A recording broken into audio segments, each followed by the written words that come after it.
Tuai hujatan usai lepas hijab, Natalie Holzer konsultasi ke Ustadz Dery. Kini hatinya lebih tenang. Natalie Holzer mengunggah sesi konsultasinya dengan Ustadz Dery Sulaiman usai putuskan lepas hijab.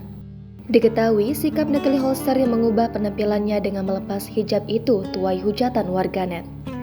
Aksi Natalie tersebut sempat dapat pembelaan dari sang guru spiritual Umi Pipik. Meski Umi Pipik sudah bersuara, tak membuat Natalie jauh dari cibiran publik.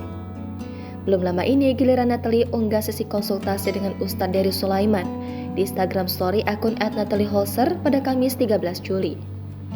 Natalie menghubungi Ustadz Dery melalui aplikasi WhatsApp. Obrolan keduanya berlangsung sekitar 18 menitan. Pada keterangan unggahan itu, ibu dari Azam Adriansa Sutisna ini mengucapkan terima kasih pada Ustadz Dery. Berkat perbincangannya dengan Ustadz Dery, Natalie merasa jauh lebih tenang. Unggahan tersebut lantas direpost oleh Ustadz Dery ke akun Instagram pribadinya pada Kamis hari ini. Tak banyak kata yang dituliskan Ustadz Dery pada unggahan tersebut.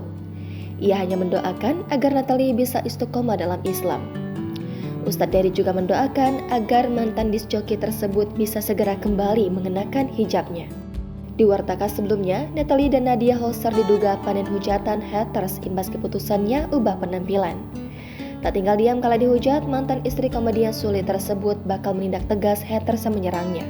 Sahabat Marisha Ica tersebut tanpa merepost unggahan sang kuasa hukum Mada Kamis malam. Dalam unggahannya, Mada memperingatkan haters yang tak henti mengirim kata-kata buruk untuk Natalie dan sang adik Nadia Holzer melalui Instagram. Mada juga mengimbau warganet untuk lebih bijak dalam menggunakan media sosial. Ia juga menyinggung soal ancaman hukuman terkait pencemaran nama baik dalam pasal 27 ayat 3 Undang-Undang ITE.